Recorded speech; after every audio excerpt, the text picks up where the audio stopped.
What's up, everyone? Welcome to the BNB Formula podcast. Got a really awesome guest for you guys today. We recently started working together. It's the co-founder of Stayamo. His name is Jordan, and I'm super excited to have him on. What's up, man? Hey, thanks for having me. Yeah, man. So let's just get started with just your background, where you come from, and then what you're currently hmm working on now. Yeah, of course. So I originally grew up in Chicago, and I had always worked in production and media for about 8 years. I was managing some social media accounts for some big companies. I started my career at ESPN in Connecticut. I was doing like TV and production and all that kind of stuff, and transitioned over to the digital team. I'm one of the first, if not the first, in-house hire to manage their social media, and so I did that, and then transitioned to manage the NFL, Pepsi, Insomniac, which is a music festival company, Fox Sports, and a bunch of others I had my hands on. So I was always working in production and media, and it was really great. And for the last 5.5 years, coming up on 6, I've been full-time freelance, doing my own personal content creation, working with brands and consulting in that space. And Stayamo launched in January of 2019. So we're coming up on 4 years. Super excited about that. And it's been an amazing experience so far. Yeah, man, that's awesome. And if you guys, if you want to let everyone know what exactly Stayamo is, and then we can just go from there. Yeah, of course. Stayamo is a marketplace that connects STRs and boutique hotels with content creators. And in exchange for stays, they provide content for the property's use. It's usually free stays or cleaning fees. It's kind of case by case basis, but our model is free stays in exchange for content and exposure. So that gives you marketing assets for both your social media channels as well as your booking sites. Yeah, no, it's awesome. And for everyone that's listening, like Jordan and I actually just did something together where he came to one of my properties and shot some incredible photos. I'd actually showed them to my investor, and we were all, my wife as well, and we were all just blown away with one, the platform that you guys are developing, but just this Mhm. idea of like when you think of influencer marketing, for me, you Mhm. know, like the first thing that didn't stick out to me was it wasn't short-term rentals initially. You just think about like someone like maybe potentially plugging and like an item, something like what like on their Mhm. social media, but it's really, I feel like this is where short-term rentals are going. They're going the more unique route, both in market and property. And I feel, I said it when you were here, man, when you visited, it's like I feel like Stayamo is just in the middle of all that. Like things are really Mhm. about to explode, especially with like Airbnb's recent update. But I wanted to ask you with your background in media, Mhm. what prompted you to sort of see the need for something like the platform that you guys are developing right now? Yeah, of course. So I quit the corporate world and started to travel and create my own content. And on my first road trip that I ever took, I was out and about, and I had grown a decent amount of following at that point. I had a video go viral of me rescuing my two dogs that people like mostly know me for. And so I was driving back through Zion and Joshua Tree and reached out to a couple homes. And crazy enough, 3 out of 3 homes I reached out to stay for free to provide them photos said yes, which is like so rare in the space of being a freelancer and just like Right. starting your own business. So I had a conversation with the cabin owner in Zion. He was like, "Hey, I know a bunch of other like property owners here. I'm sure they would love to get photos and exposure and all that kind of stuff." So that's where the seed was planted.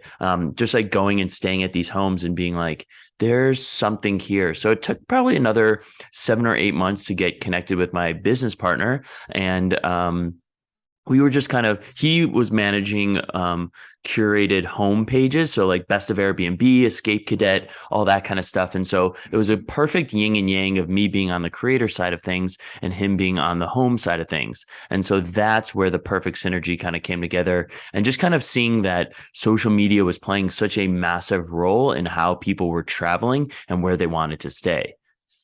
Yeah, no, that's incredible. And one thing that I was actually talking to Mark Simpson about last week was Mhm. just it's the photos that you provided, man, were better than the photography that I've paid for. Like, and we were Thank talking you. about it with, I was talking about it with Mark, and we were saying like, you're already paying, like sometimes you'll have to pay for travel, sometimes you'll have to pay Hmm. for, if it's a bigger influencer, for the influencer to actually come out and Yeah. pay a fee to that. But you're already going to be paying that fee in drone photography, in like in Hmm. professional photography anyways. Even if it's a little more to bring that person out, a lot of times they're going to have their own they're going to have their own social media presence that your Yeah. photographer that's sending you photos isn't going to have. Hmm. It's just crazy powerful in that aspect. And one of the things I wanted to talk to you about was, I always like to look at my, say if I have like the property that you stayed at, the Hmm. one property, I look at the days on my calendar as inventory. There are 365 days that is my inventory. And I know, like with that property, with most of my properties, it's anywhere between 3 to 4 days is the average daily stay if it's averaged. Hmm. And so that, if you say it's 3 days, you only have 120 guests you have to get into your property, right? And when you look at like an influencer that has 200,000, 300,000, 400,000 followers on their social media, and they push it out to their community, the numbers just, they don't match. It's like you have two, 300,000 here, you only need Hmm. 120 guests on this specific property. Even if you're Right. doing multiple properties, I mean, the numbers are it's such a powerful strategy compared to like trying to sell this water bottle or something, right? Yeah. So yeah, I think that's, like I said, that's where I feel like that's where short-term rentals are going. It's just a Hmm. more unique aspect. I wanted to ask you, for someone who's just starting out, like say they have a property that might not be necessarily unique on the outside, but there's like it has a unique setting like Joshua Tree or like in the Hmm. mountains. What would you recommend to people who are just starting out, especially in this community? Yeah, I definitely, and you and I spoke about this a little bit, is certain homes are just looking at it as, well, it's just a rental property. It's just my vacation home Right. and not really you have to have, at the minimum, you have to have one feature that can be aesthetically very eye-catching and something Absolutely. that allows people to be like, I want to put myself there. And one home that I've stayed at that was very, very popular on our site for a long time until they ended up selling the property was this place up in the Catskills. And the actual In New York. home and the outside of the home was just, it was just the most normal looking home you could imagine. But what they did is that on their porch, they built in a hammock that was Hmm. built into the porch. Oh And that yeah. was the focal point of the home that then increased their bookings and increased the photos and the exposure and the want for people to go there. They also worked really well with influencers and creators. So it got to many, many more eyeballs, but the actual home itself wasn't anything to write home about, but the porch was the main feature. So I think if you can do some sort of small, one room is aesthetically pleasing, one side of the house, something along those lines, even just like you have an A-frame is just, however that is, an A-frame Yeah. is very eye-catching and where Absolutely. it is. So I think there's really small ways to do that, whether it's an accent wall or certain Yep, things that's what I that was going to say really next. Yep. have things pop. Yeah, we started playing around with accent walls a couple of years ago in all of our new construction stuff. And I forgot, I was doing a training for the students that are listening right now. And one Mhm. thing that I recently started doing in my older properties that we're just like purchasing is we started connecting with like local artists and local muralists I Yes. mean, I feel like that if you look at the top properties in all social media, there are a couple things that almost everyone is doing in a way. Yes. But a thing like a mural, like if you just bring a muralist in and do Hmm. one accent wall, that's going to be unique to that property. It doesn't matter if you're Hmm. taking that idea from someone. Real estate's so location specific, on top of nobody's going to have the same mural, hopefully. And every area is known Yeah. for something different. Like here we have the mountains, but a lot of people don't know like beekeeping is huge in this area. Oh, So really? like I feel like everyone has seen like the wings, right? Like the the Hmm. the wings on Yep. social media. You could do something unique where you like do bee wings or something like that on a wall where people Hmm. can take pictures. So it's like you want to be thinking about just what is unique to your area. There's actually a really cool book written by Disney on that topic about have something eye-catching. For Disney, Hmm. it's the castle, right? That's the center point of the property. Um, but it's the same thing there. It can be as simple as repainting, making an accent wall, or doing what you said about like something like a hammock. Hmm. Yeah, Yeah, it's just anything that you can kind of do that when people see that they want to put themselves in that situation. They're like, that's new. I've never experienced that before, and it's something small. Like, I mean, I don't want to sit here and be like, hey, you need to do a $10,000 to $50,000 yeah, right. renovation in your house. Like that's an overhaul that's a discussion, and that is a budgetary thing that people need to think on. But there are small things like you're saying is getting a muralist in there, getting some art. There are some very simple things, whether it is just like a hanging chair from the ceiling. Absolutely. I've seen a lot of the bamboo chairs like that. So there's definitely a lot of unique ways that people can do to have their house be more unique than the rest. Yeah, and if you want to talk about just like where Stayamo is currently at and where what you got, Mhm. what your guys' plan for the future is with Stayamo, because it's one I want to ask you because I didn't get to ask you this when you left. Where did the name come from? Because that was one thing I was like, oh, Yeah. it was on my list. I just didn't get to ask him about it. That's such a great question. Yeah, I wish I had like a more like memorable story when it comes to Uh-huh. the name. I know that we were just throw like the old adage of just like throw as much shit against the wall until something sticks, and Yeah. we were just trying to see what was available, and we started playing around with some like casa cabins or casa this and all that kind of stuff. So we started to veer into Spanish, and so that's where it comes from. Is Te amo is like I love you, and so it's love where you Oh, I love it. stay, and so there's the connection of that. I know exactly where we were in the coffee shop when it happened, Uh-huh. but I can't really speak on to like if I said it first or he said it first, and Yeah, in yeah. that realm. But it was like, hey, this is available. Great, I love it. Let's do it, and we just kind of have been riding out with that. So it's been super exciting. We have a lot of developments going on. We have over 1,000 homes on our platform. We have over 2,000 creators that are actively engaged on the platform and continuing to grow. We are worldwide, so that's super exciting to see new countries popping up and all Yeah, that man. kind of stuff. So that's really what's exciting for us, and we're just trying to streamline the process of being able to connect both the STRs and the boutique hotels with the creators in a very functional way, and so that it just flows better. And that way, there's interest on both ends and giving premium features coming up in the upcoming year. That's what we're really excited about, as well as launching a new site within the next, depending on when you're listening to this, it's probably going to be live. So the updates to our website are very monumental of what we've gotten feedback from both the homes and the creators. Yeah, man. And what I told you when you had visited here in Asheville was like what really drew me to the platform was outside of the whole idea we've been talking about for the last 15 minutes was also that you guys vet the properties and the influencers. It's not like you can Correct. go on there, very easy application process, but you are vetting the people that are coming in, so you're Mhm. not just having crazies coming into your property or like host properties or something. Yeah, absolutely. I had a Slack message this morning with my co-founder where I saw someone get approved, and I was a little perplexed. I was like, what, how did they pass this? And he's like, they take really good real estate photos and just general stuff that some homes might really want. And even though they don't have a huge following, and so that's the thing too, is the different strategies that we're trying to implement of Yeah, you don't always have to work with the creator that has 400,000 followers, 500,000 followers. It is the yeah, small creators sometimes too that absolutely. are super artistic, take amazing photos, that are going to hustle for your house and wanting these opportunities to build out their portfolio as well as your portfolio.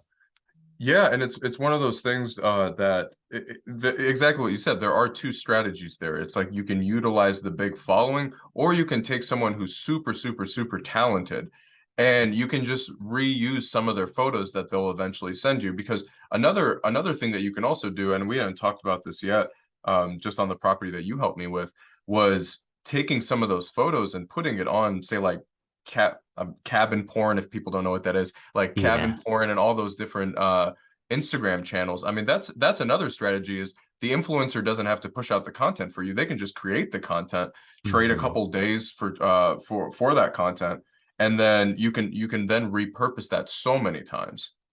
Absolutely. Yeah. I think that's the main strategy that we try to tell the homes is that getting a Rolodex of photos and content, when it's walkthrough videos, drone shots, all that kind of stuff, that having that to be able to populate your social channels as well as updating your booking sites is way, way more beneficial for you in the long run versus just a one-off post. Unless you are working with a huge content creator that happens to like have this specific niche audience that is willing to like, and your home that can then like also be this beautiful aesthetic look that then wants like to guarantee those bookings. But like we were talking about earlier, it's not as easy as selling a water bottle. There is this slow burn. Like as beautiful as your cabins are, it's okay. When is it available with your inventory? When do I want to go to Asheville? When it depending on where it is, and how many friends can I come with? How many people does it sleep with? How much does it cost? Like there's just a lot of variables, excuse me, that come into play when it comes to the exchange of getting the eyeballs from social media and actually having it get booked. Absolutely, man. No, absolutely. And yeah, it's not like the water bottle where they can just purchase it right now and they get a water bottle. No, there's definitely Right. way more variables in play. The last question I wanted to ask you Hmm. on this whole topic is, and we talked about, there was like one of the first questions I asked you when we met was the important, and I've talked to the students a lot about this, is like, I don't consider myself in the Airbnb business. I don't consider myself in the short-term rental business. I consider myself in the hospitality business. And when you're in the hospitality, but when any type of business you're in, you have to be building a brand around your properties, whatever you're building. Hmm. We're talking about short-term rentals here. Can you talk about sort of the importance of establishing that brand both for your company, but also for like just your social media accounts? Yeah, of course. I mean, I think branding is everything. Everyone has some personal branding that they provide. Yeah, I man. talked about this before in other podcasts where every time I go to Home Depot, I text a friend because she just like integrated so much of her personality in Home Depot. It's just like I think of her, or Yeah, like, yeah. friends reach out to me in terms of like something in Chicago happens or, whatever, like however you self brand yourself. So I think you need to understand, especially when it comes to your homes, of where are you a bachelorette house, like a bachelorette party house? Are you a family house? Are you a couple's home? Are you just big group of friends? Are you however you want to be? Brand yourself and own that. And there's nothing wrong with getting diverse bookings, but at the same time as being like the majority that we see are knowing your audience, I think, is Yeah. what allows brands to be very successful as well. And so, however you want to lean into that, like we said, is like whether,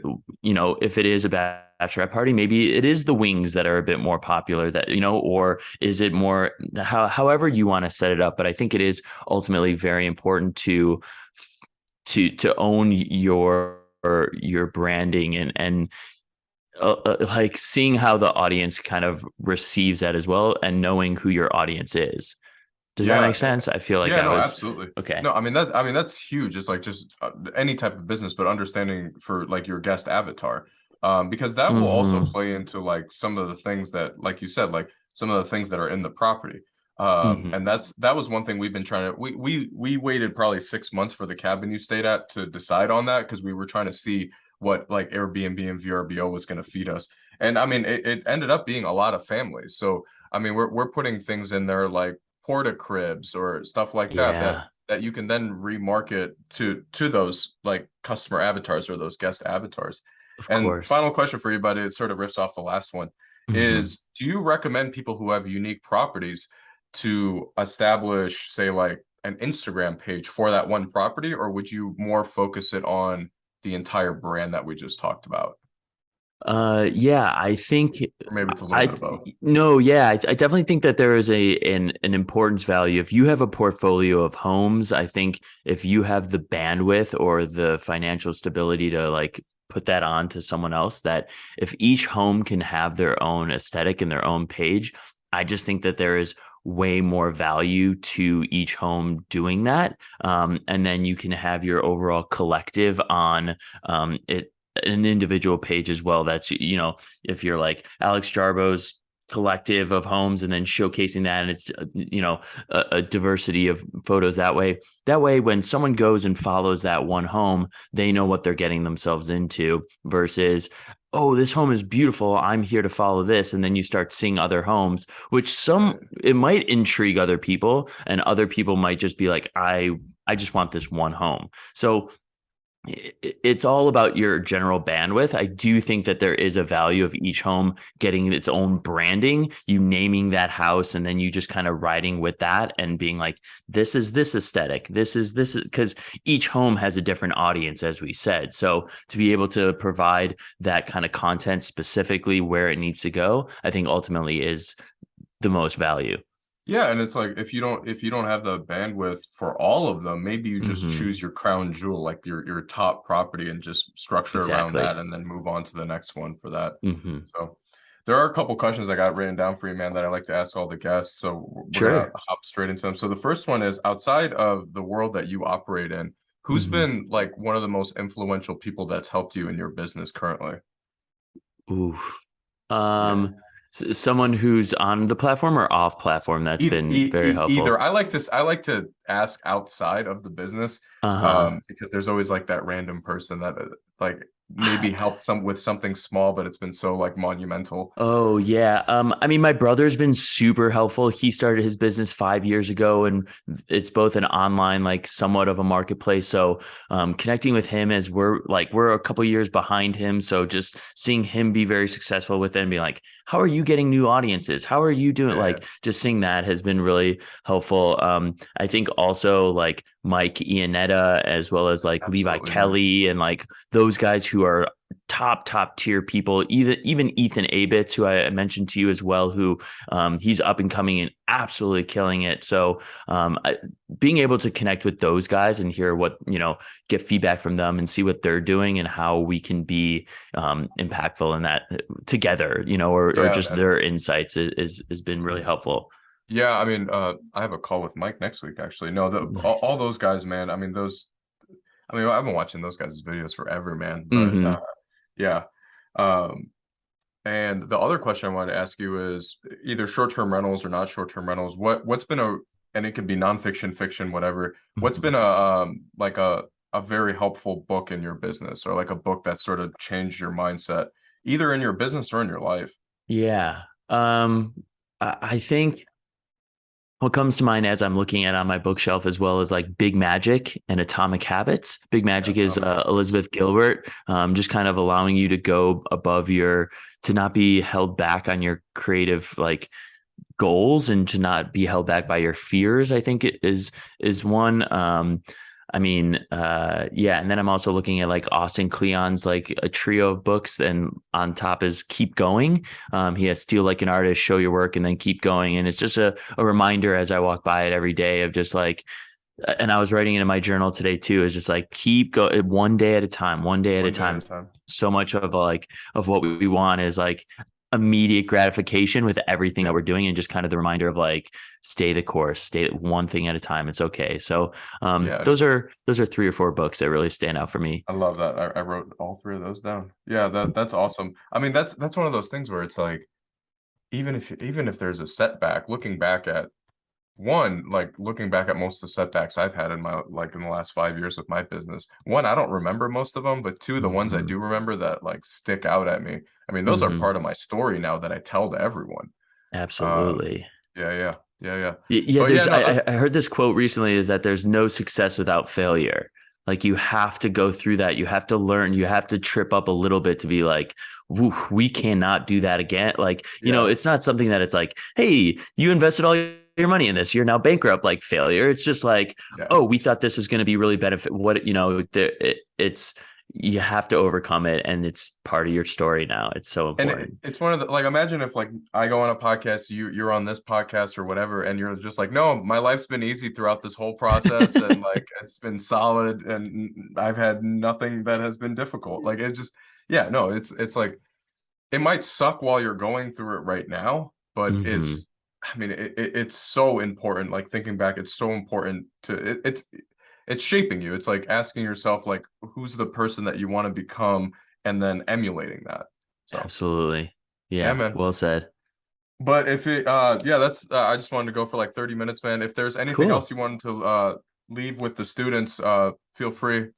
Yeah, no, thank you so much for having me. If you want to connect with us, it is at Stayamo on Instagram or apply for your own access at stayamo.com. There's an approval process there. And if you want to directly reach out to me or see what I'm up to, it's at Jordan Kahana on all social platforms. Awesome, man. And I'll leave all those links in the comments section Awesome. because this is mainly going to post to Facebook. But yeah, man, thanks for having me on, talking for the Yeah, last 30 minutes or so. dude, this is awesome. Yeah, anytime. I look forward to it. And hopefully, as you're building out more properties, I'll be able to come out more often. Oh, absolutely, man. Right on.